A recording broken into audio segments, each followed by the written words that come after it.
ছিঁড়ে ছিঁড়ে দিচ্ছি, যে কোনো শেপে দিচ্ছি। জাস্ট 4 আঙুল উপরে রাখবো, হালকা প্রেস করব, হ্যান্ডেলের উপরে বডি ওয়েট ছেড়ে দিয়ে জাস্ট 2 সেকেন্ড ওয়েট করব।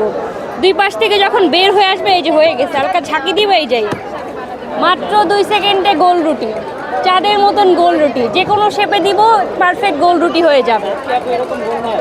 অবশ্যই হয়, কেন হবে না? এই যে আপনার সামনেই তো বানাচ্ছি, আপনার সামনেই তো বানাচ্ছি, গোল তো হচ্ছে। অবশ্যই হবে, কেন হবে না? আমাদের হাতে তো জাদু নাই, আর যাওয়ার সময় প্রয়োজনে জাদু আপনাদের হাতে দিয়ে দিব। ফ্যামিলি মডেল আছে 4টা, 2250 থেকে স্টার্টিং, 2250, 2650, 3250, 3500। 1 মাসের রিপ্লেসমেন্ট থেকে শুরু করে সর্বোচ্চ 1 বছরের রিপ্লেসমেন্ট গ্যারান্টি দেওয়া আছে, এবং 3 বছরের ফ্রি সার্ভিসিং থেকে সর্বোচ্চ 10 বছরের ফ্রি সার্ভিসিং দেওয়া আছে আমাদের রুটি মেকারে। এবার রুটি মেকারে যদি আমাদের নিয়মে রুটি না হয়, তাহলে 3 গুণ টাকা রিটার্ন করা হবে, তাও প্রেসের সামনে। অনলাইনে সারা বাংলাদেশে হোম ডেলিভারি দেই। ইভেন আমাদের লাইভা রুটি মেকার বাংলাদেশের বাহিরে আমরা 149টা কান্ট্রিতে পাঠাই।